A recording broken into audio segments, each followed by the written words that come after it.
So if you guys follow me online, at Craig Henry, also on Dribble, at Craig Henry. HelloCraig.com is where I kind of show a lot of my illustration work, and then BonfireTides.com as well. So yeah, my name is Craig Henry. I'm from Boston, Massachusetts. I'm a designer and illustrator. This is my beautiful son, Max. He's 7 months old.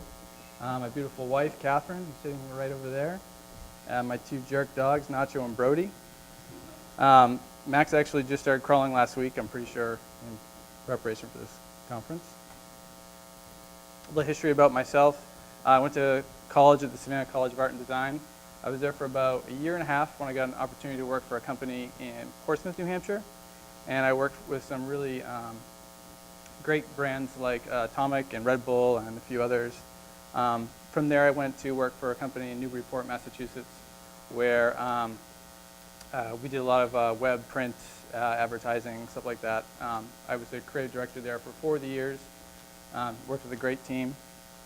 The people there and the culture was really awesome, but it didn't turn out to be for me. I wasn't really truly inspired by the work we were doing so much anymore, and I started being a secret illustrator on the side and kind of taking my passion and love for illustration and doing it in my off time.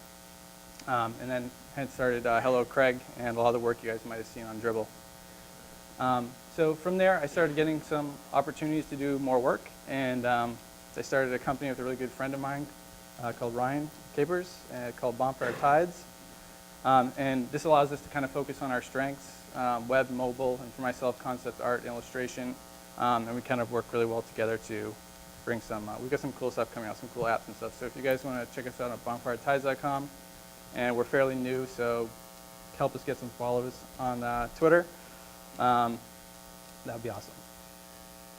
So I want to talk to you guys today about kind of the big questions that I had as I was kind of exploring, kind of finding myself creatively, especially as an illustrator, digital artist, kind of about the process and just some kind of the general struggles that I had as I was going through finding myself as an artist. So one of the big questions I always had as I was kind of being inspired, I guess, by other people's amazing work was, trying to find out what was really making that digital art special. What was this illustration? What was kind of the key to it? And it wasn't nice colors, and it wasn't intricate line work or cool lighting. It wasn't a low poly look or crazy textures or cool characters.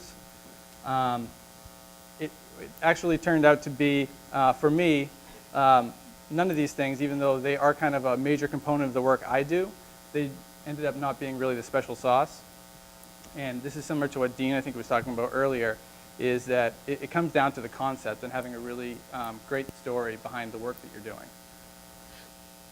doing. So for me, having a great concept, a unique story, and having some really great work that you're putting together and putting time into and composing it beautifully really creates harmony in your illustration, your artwork.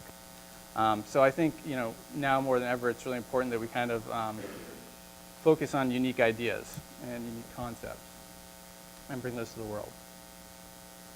So you say to me, Craig, I don't have any creativity. I can't think of any cool ideas. I'm an illustrator. I get inspired really easy, and I try to copy things, but I'm not really doing my own thing.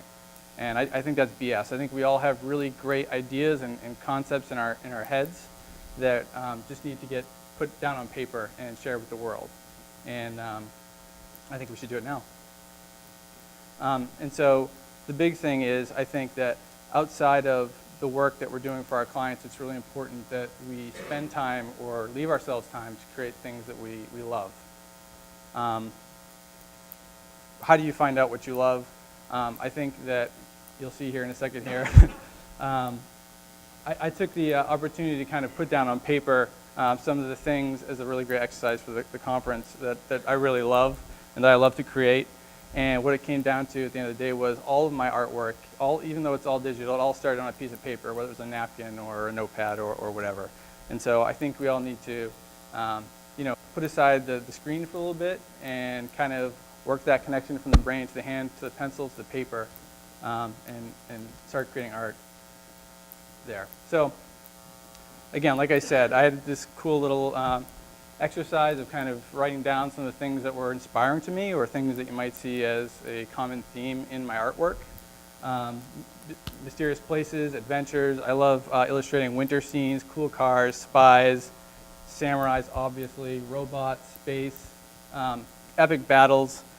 These are all things that you'll see in my artwork, but they're also kind of inspiring stories and concepts that I like to run with.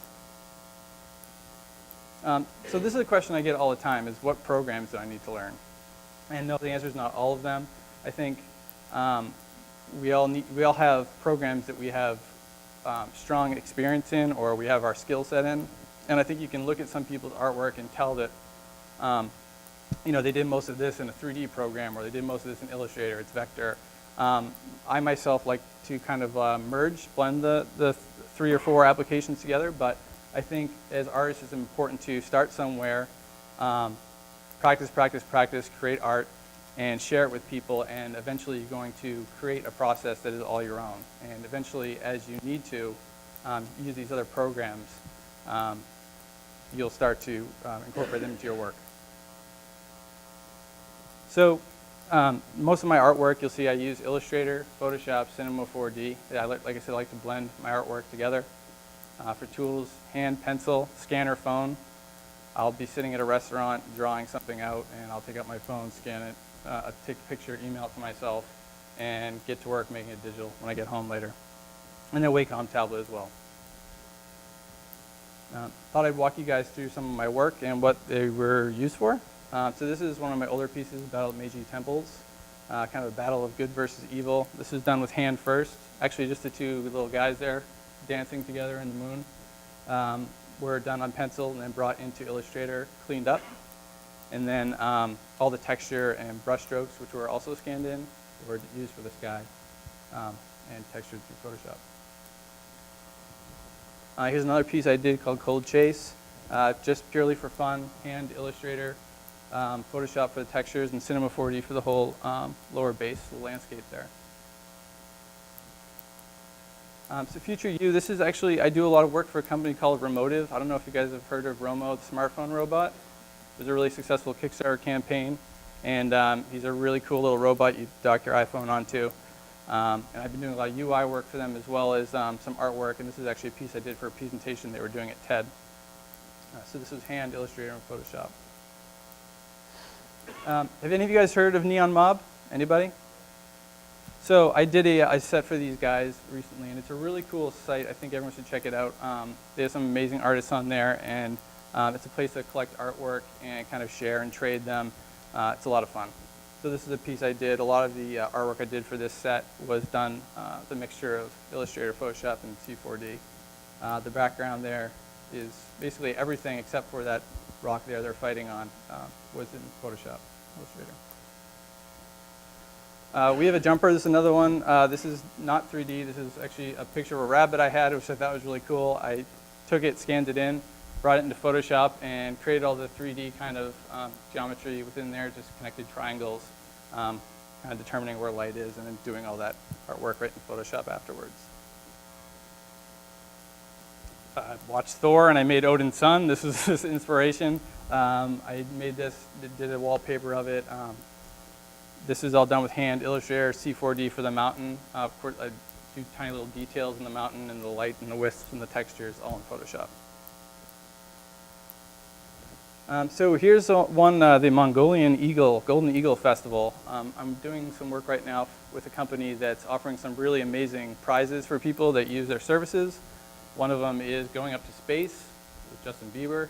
And then one of them is going to the Mongolian Golden Eagle Festival, which is actually a really amazing thing. So they contracted me to do some artwork for them to represent each of these kind of prizes they're giving away. So this is one I actually just did last week. Hand, Illustrator, Photoshop, and C4D for the landscape and plane. And this is a commission I did for Alex Cornell. This is done hand, Illustrator, Photoshop, and C4D. He came to me. He wanted something that was like, I don't know, 8 feet wide or by something giant he could put in his office. So I used a lot of hard drive space on this one.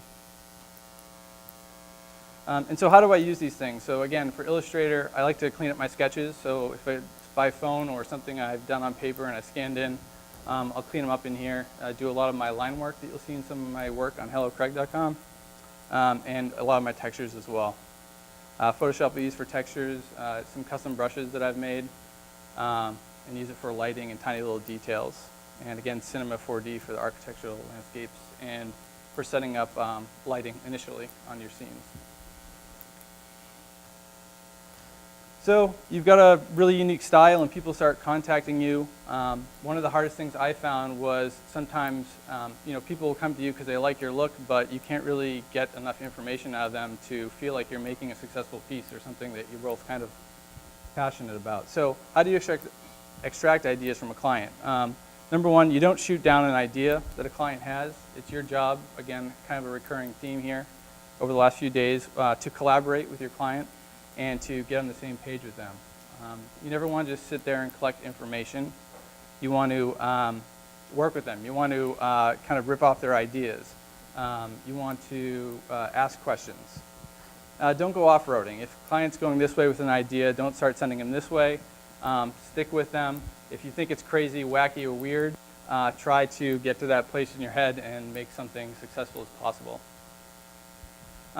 So what should you do? You should start the conversation, of course, ask questions, and elaborate.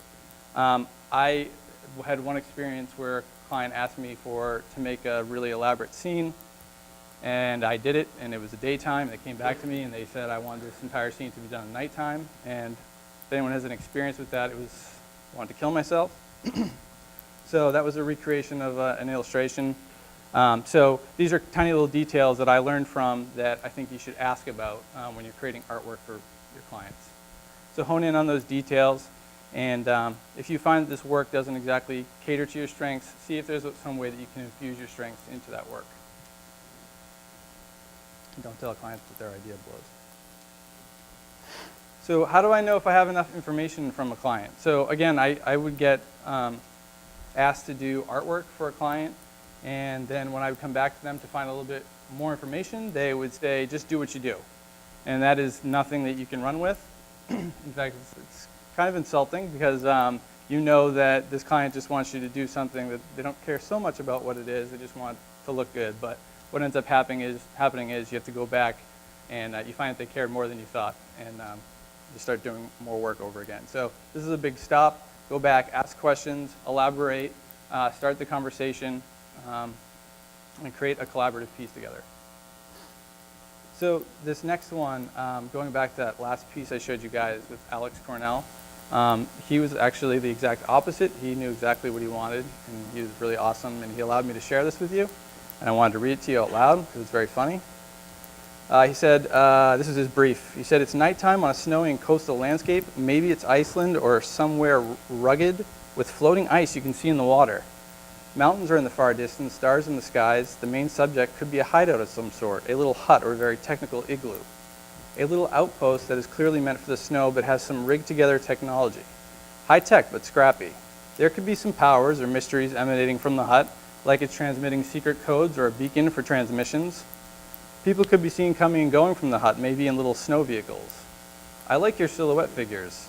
Potentially the outpost could also have a little launch pad nearby with some air vehicles. There probably doesn't need to be a giant robot anywhere for this one. Overall, the hut should feel somewhat dwarfed by the landscape and maybe could fit about 20 people. It would be cool if the hut had a flag or something that utilizes this logo, linked to his company logo, and it would be cool to fit that in somewhere. So that was like, whoa. So we got a client up here who knows exactly what they want, and I had to kind of bring him down a little bit to where time and budget meet.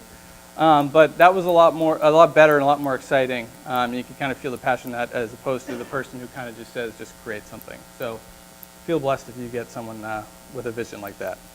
That was pretty awesome. Go. So what's the best process for creating digital art? And again, getting back to what I said earlier, it really is yours and your own. Again, getting back to what Dean said, I think getting out there and doing things and creating art, again, that you love, that you're passionate about, is going to get you the experience you need to create a process that is unique to yourself. So I really think that while you can stare at someone's artwork and try to figure out how they did it, get in there, do it yourself, make something awesome. And if you're not thinking about it, if you're loving what you're doing, you're going to have a process that's all your own eventually. So getting into process, I wanted to talk to you guys a little bit about a piece I did recently called Secret Place. This is done with hand sketch first, Cinema 4D for the basic structure of it, Illustrator, and Photoshop. Here's a larger view of it. So here's the sketch I did for Secret Place. A little hut and a tree there. That's actually not the first sketch. This is the first sketch I did. That was the second sketch I did of a really cool tree. I had the idea of this little hideout, little place in a rock that you were just hanging out in. Again, totally crazy, weird idea, but it came out on paper. And there it was. I scanned that in. Actually, this is when I took a picture of it with my phone and got to work on it.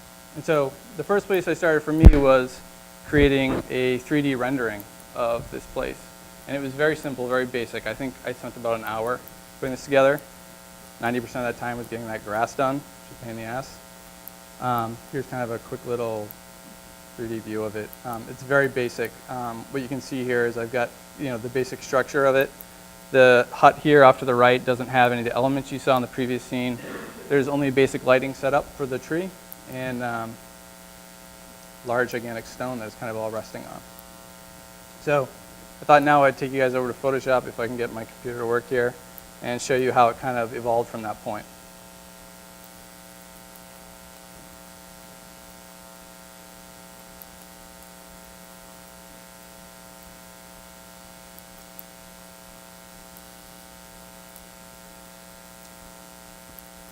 Can you guys see that? If I do this, does that help? Nope.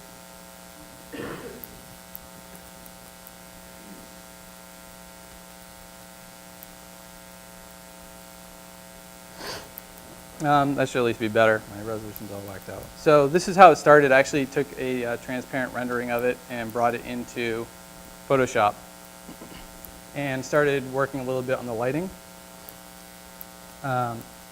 Next up was kind of coming up with an idea for the color theme. I wanted it to feel warmth. Sorry about the little bouncing dock icon down at the bottom, extremely annoying. Worked in a little bit of the shading and created a light source. So again, based on the 3D model that I created where I had a light source in the back, I wanted to replicate that in Photoshop. So I've got a sun here. I've got some kind of like emanating light lines coming from it, which are done in Illustrator, and those are all brought in here. Next up, we're kind of the roots, not the band. Right down here. Can you guys see those? Barely. Those were all done in Illustrator, about 20 minutes of poking around with the pen tool. Again, you guys can see this probably a little better on your computer screens at hellocraig.com. Started creating a little bit more of the light source. So we've got kind of light, kind of a sheen around all the major objects here. And then worked in a few objects as well. So adding some more details to the scene, like this little log sitting off to the side. This is all just done right here in the program. Kind of simulating 3D and adding textures within Photoshop as well. Add a little sign off here pointing to where the house is. And then worked on adding in a little bit of surface light as well. Thought it'd be cool if this little place you're hanging out with, maybe listen to some tunes with your lady, had some lights. So I added some romantic lights hanging from the tree. Little chimney detail. So this was actually also done with the pen tool in, can't see anything, in Illustrator, then brought in and did some warping and kind of brushing out some of the details of the chimney as well off to the right here. Next, I did our super massive lighting upgrade on the whole scene. I'm basically just adding a little shadow to the base, and you can see kind of bringing out a little bit more of the depth to it. And then the hut here, so adding a little door. And again, none of this was done in 3D previously. This was just added in Photoshop afterwards. So added a little door, added a light source to kind of imagine there's like a cool little hangout underneath that whole base there. So again, getting back to that asshole grass that I had in Cinema 4D, it actually ended up rendering really dirty. So again, these are kind of like little technicalities you deal with as an illustrator, as an artist. Get all these kind of like fragments and artifacts here. So I did a little cleanup around the edges, added in some fake grass here around the door, tried to recreate some of the lighting up the base of these other objects. And then tiny little details, right? So adding some flowers to the grass, as you guys can see right there. These are nothing more than just little triangles that from afar look far better, far cooler than they actually are. And adding some rocks to the front here. And these are all done here as well. Just kind of working with the light that you have from the back and adding some shadow behind it. Just adding a little bit of detail to the scene as well. So then I add a little bit of warmth to it as an overlay. Starting to see some of the colors and richness come out in it. Add a little kind of common theme in mind is adding a little bit of vintage overtone to them. Add some noise, some textures, some details. And boom, that was kind of the final piece. It really wasn't that huge. This is probably a 3 to 4 hour job, including the Cinema 4D time. So that was Secret Life. And that was about it. I just wanted to talk to you guys about that. So thank you very much. And I'll see if you guys had any questions. We'll open up for Q&A, so if anybody has any questions.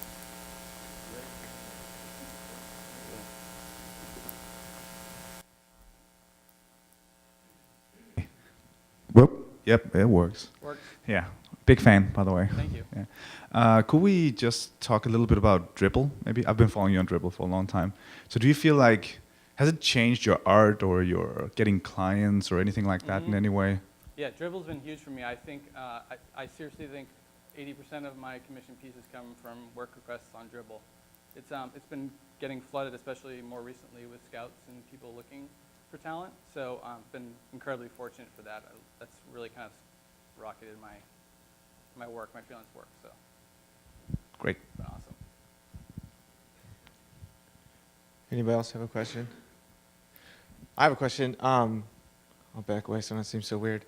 I'm out of the video's view. You like all your work is like angular, and how do you go about choosing the angles? Is there some science? There's no science, no, and I think that's kind of, if you zoom in a lot of my artwork, the objects, I really like to simplify them as much as possible. Like those samurais you guys saw in that first illustration I did, they're actually extremely basic. I took kind of a basic drawing that I had and just did very simple pen tool angles on it. And there's really no rhyme or reason to it, just whatever works and looks right, I think. And I think the big theme in my work is trying to make sure those angles, all the objects within a scene kind of fit in the same world, so they don't feel like strange to them, even though they're coming from different programs.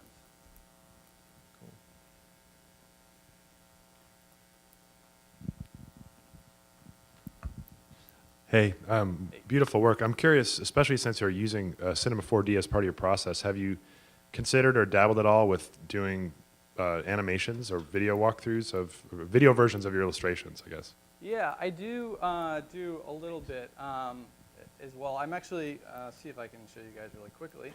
My desktop might have it floating around. Some of the work I've been doing with the Remotive folks. And again, just doing some, they really don't have any on-site designers there, so they've come to me with some basic mock-ups that they want to kind of see how we could take it to the next level using illustration and some concepts for the way the UI works. So here was kind of a first run mock-up of someone who comes to the site. They're meeting Romo for the first time. It's very fast, but this is kind of the initial process for someone who's coming here, and this is just a concept. But you would come here, enter your name, and then we could cater the experience to this person. So if someone, because Romo requires a base to work, if someone doesn't have a base and they download the app, we want to show what the experience might be, how that would trail for different users. And this is one of the first examples of that. Here's another proof of concept once you dock in, and you can see other Romos that are hanging out in your area. You can see Ted, you can see Juggernaut. You can play around, you can engage if you want to use Juggernaut, and then that's kind of his. So I do a lot of work in After Effects as well for people. I would love to eventually do a full-on movie or some kind of short, but in the meantime, I've been doing a lot of collaboration with UI work, so it's been fun.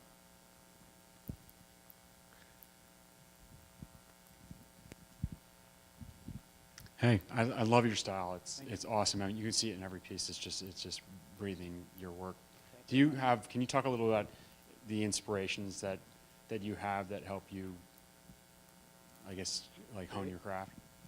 Yeah, I mean, yeah, getting back to that list, I mean, that I had showed you guys earlier, I think, you know, they were kind of things I've already had created, but when I sat down and kind of made a list of all the things I thought were really cool in this world, those are the things that excited me, and those are the things that I'm kind of passionate about, and they seem to keep being recurring themes in my work. And so I really do, I think everyone should do that, especially as artists, kind of figure out what you're passionate about, and then when you get the chance to step away from client work and create for yourself, focus on those kind of things.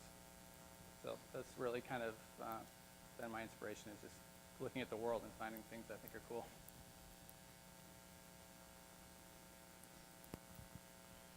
Anyone else have a question? All right, thanks, man. Thank you guys. Appreciate it.